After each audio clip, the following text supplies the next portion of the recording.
Thank you so much for joining me today. I sure appreciate your time and your willingness to talk about your new film. I literally just finished doing the screening, and man, this movie is awesome. It's just Oh, thank it's you. absolutely fantastic. It's got so much amazing comedy.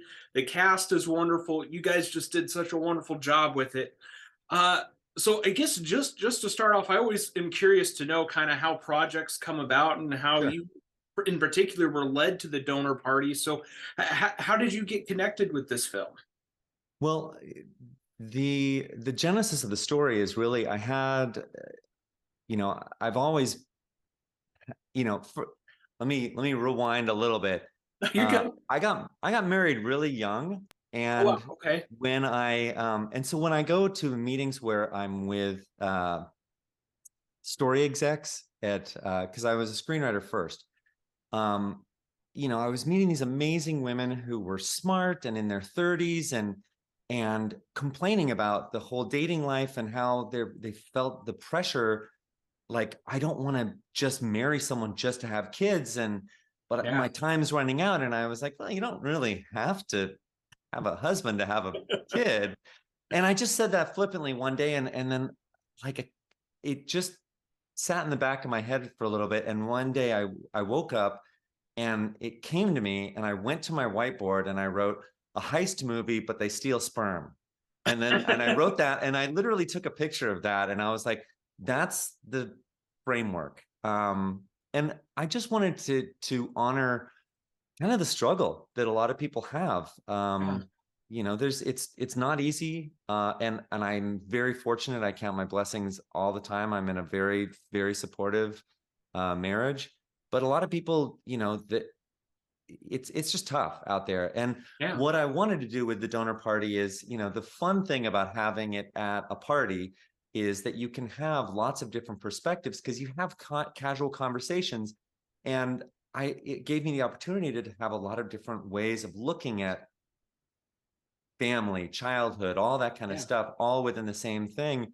And watching Mullen's reaction to the different things, whether it's sort of the boozy older sister who's saying, all the horrible things about marriage and guys and all this kind of stuff. Like, it's great to have this broad spectrum of Yeah. that. And that was what what setting it at a party gave me. Yeah.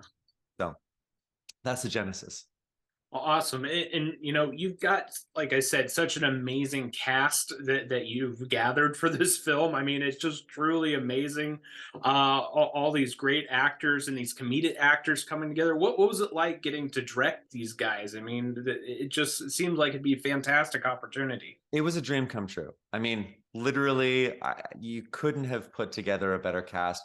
One of the first people who I talked to was the casting directors. I met a casting director named Jill Anthony Thomas, and she was too busy, but she loved the script, and she gave it to her right hand man, Yeah. Anthony Kraus, and he and I talked a lot about who would be good and who would be, how to kind of anchor everything.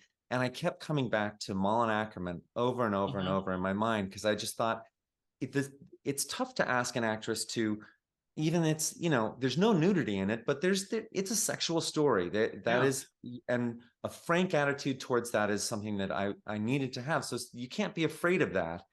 And she's so smart and funny and relatable. And I was a giant fan of um, Trophy Wife, which was a show of hers that she did Yeah. with another great cast. And I just thought, man, she can do it all. And I Mhm. knew, so I poured my heart into the letter to her. I was just like, I really think that this is a role that you will knock out of the park. I think that there's only one person in the world who can do it as well as it needs to be, and that's you. And she, read the script and responded, and within 5 minutes of our first talk, we knew we were on the same page and we wanted to make the same movie. And then really it was, okay, so now that it's Malin, who would be her, I wanted her best friend from college to be someone who she actually had known for a long time. Yeah. So, the great thing is that she and so many other people came from Children's Hospital. um, which is absolutely one of my top 10 favorite television shows in history. I don't care if it's half the length of a normal TV episode. They pack more story into 11 minutes than most people pack into an hour of TV. And so we got, she called Rob Corddry right off the bat because she just thought he would connect to the sort of put upon husband. And it's a Yeah. role that I've not seen Rob in, but she knew Rob and felt that he would respond to it, and he did. And then Erin Hayes, who I've loved for forever, and she had just done Medical Police, which is absolutely bonkers insane, but she's so grounded in it that you believe it. So I knew I needed those kinds of people who could do relatable stuff, but also weren't afraid to get crazy. And then we had some discoveries that just, and you hope in a comedy for that X factor, for the Melissa McCarthy in Bridesmaids, the person who's kind of, or Tiffany Haddish in Girls Trip, who you're not aware of what their talents are, and then they pop, and you're just like, oh my gosh, where? So when we got Bria Henderson, I was floored, and she gave me goosebumps in the first scene that she was in. I literally was like, this is what they must have felt like watching the first scene of Tiffany Haddish in Girls Trip. Like, she's so good that the other actors who were established and know each other and comedy legends, they're all like, wow, okay, she's bringing it, and everyone now is bringing their A game. And that's just, it's a chemical reaction that you hope for. And I got so lucky and was so fortunate to work with these great people, and they all wanted to make the same movie. Like, I really feel like that's the director's job, is making sure that everyone is from the, you know, that your producers want to make the same movie, that your actors want to make the same movie, that your crew wants to make the same movie. And we had that, but that I feel is the job that is the most important job of the director, is setting that tone and getting everyone to make the same movie. And we had that. So even though it was a 15-day shoot, and it was like, that train was leaving the station, we had no time to mess around. We were all on the same page, and it made it a joy. Oh, I love that. I absolutely love that. And it's wonderful to have that kind of synergy between the cast members and the director. So that's just awesome. It really is. And I do have to ask this, and I don't want to give any spoilers away, but just the fact that there's several themes in this movie, and one of the themes that people are going to see is Jeff Goldblum. And I got to know where that came from. Why was it Jeff Gold? I mean, I love Jeff. He's one of my favorites. Everybody loves him. I don't think I know of anybody who doesn't love Goldblum, but Right. I'm very curious to know, like, how did that work its way into the script? Okay, so I'll try to do it as quickly as possible. I worked on a Funny or Die short about a woman who finds out that her boyfriend is a vampire, but he's not going to kill her because he only drinks menstrual blood. So that was, they said, hey, do you have an idea for a Halloween story? And I was like, that's an insane Funny or Die style story. I cast Jeff Torres, and I just kept looking at him in the monitor, and I was like, has anyone ever told you that you look exactly like Jeff Goldblum? And he said, yeah. And he pulled out his phone, where a friend of his had photoshopped an image of him in a pose and an exact matching image of Jeff Goldblum in a pose for 3 different poses. And I was like, well, that just went to the back of my brain. And Yeah. then when I was writing the character of Jacqueline, I thought, well, who would be her ideal man? And then it came to me, I was like, wait a minute. What if her ideal man is Jurassic Park Jeff Goldblum? Like, if that's her, because she would have come of age sexually at that time. And that's like, Yeah. that might be the crush that she had. And it's, like nerdy, but sexy, and, like smart and all that, funny and all that. So I just wrote that into the thing, saying, okay, I can get, if I can get this movie made, I know the actor who can do it. So it was it was this beautiful thing where I wrote the part for Jeff Torres to be Jeff Goldblum, and then I just tried to put on as much Goldblum as possible. Like, we actually had a shot that I wanted to include, but we couldn't get the rights to the toy of one of the Funkos of Jeff Goldblum, that she looks at the Funko and she's like, so it's, I I love it. there's these, yeah, I mean, for me, it's this delightful thing that we're able to pay homage because I love Jeff Goldblum Yeah. so much. No, I absolutely love it. Obviously her wearing the t-shirt right away, I was like, oh, that's an awesome t-shirt. Like I want that t-shirt. And then and then Jeff shows up later and it's amazing. So Yeah. uh I got to ask you as well about the atmosphere on set because I Mhm. just feel with all these funny actors that in one room in one setting that it's just got to be a lot of fun. I imagine there's got to be an amazing blooper reel Yeah. because there's just so much funny happening in the actual storyline that I imagine that the characters had a lot of fun and the actors had a lot of fun.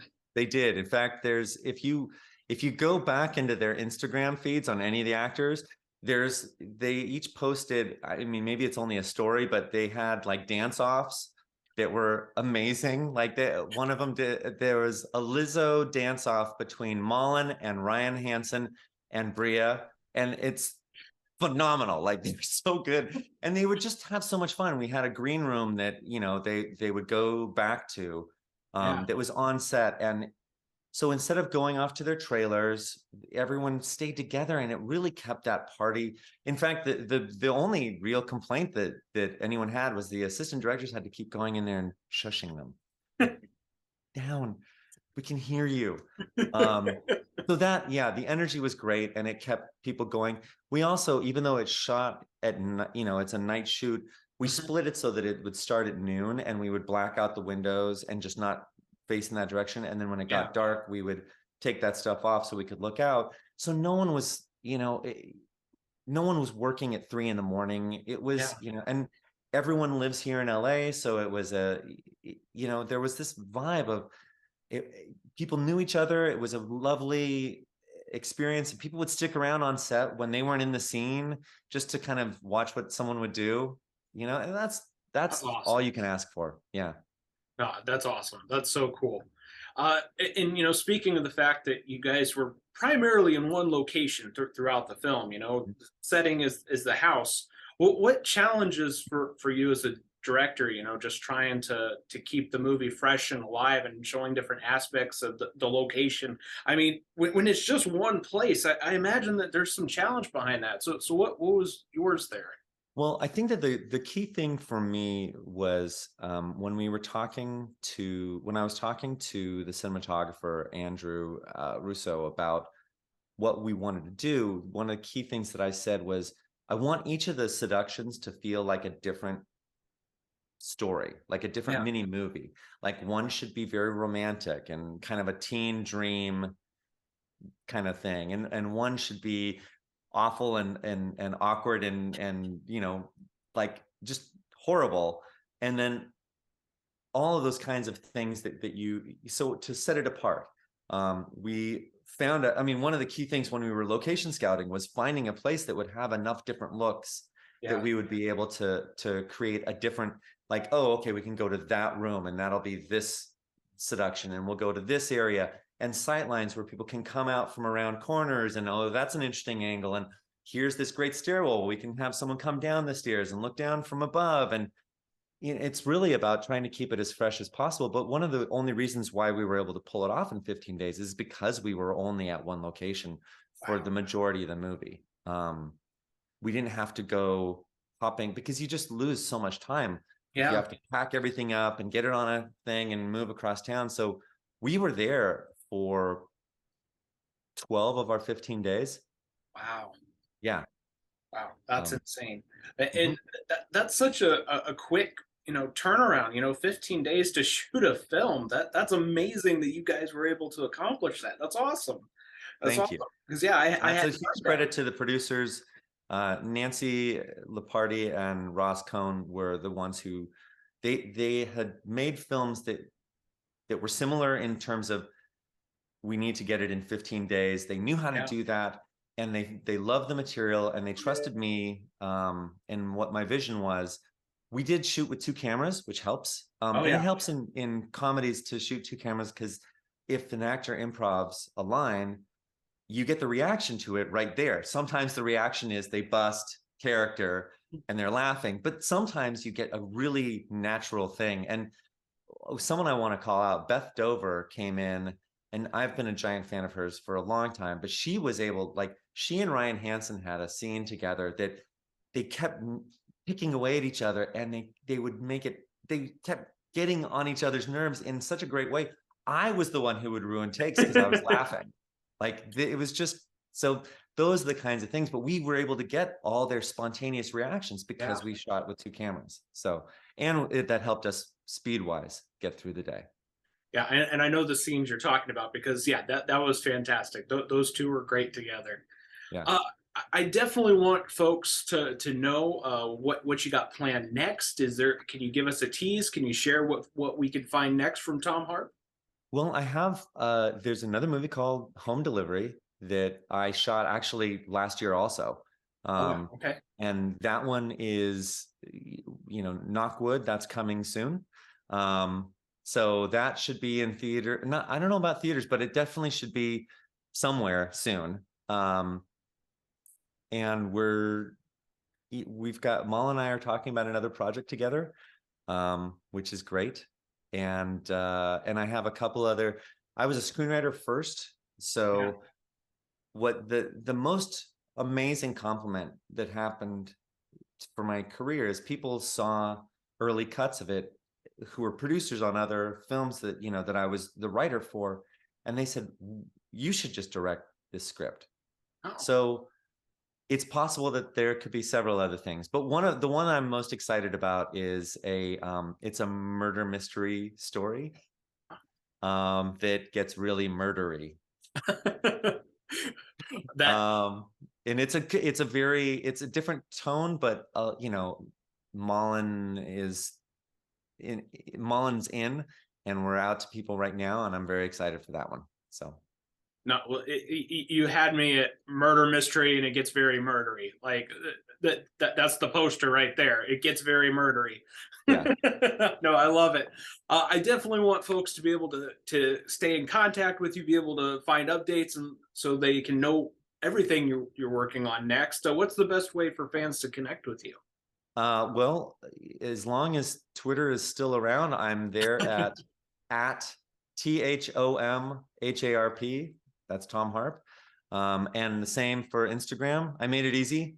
Instead of being clever with a name, I was fortunate that my name hadn't been claimed in 2008 when I joined Twitter. So like, boom, okay, I got it. So yeah, that's how people can find out about what's going on. And I've been sharing, if people wanted to find out more about Donor Party after they've seen it, there's a lot of fun stuff that I've been sharing on Instagram about it. So so that people can just get a taste of what it was like. Oh, that's awesome. That's awesome. Tom, thank you so much for Oh, taking thank you time so for much. me. I'm Like, really yeah, flattered that you wanted to interview me. So thank well, you. no, this has been an absolute pleasure. Like I said, I love the film. I can't wait for everybody else to see it, and hopefully, as some of your new projects come down the line, we can talk some more. I would love that. Absolutely.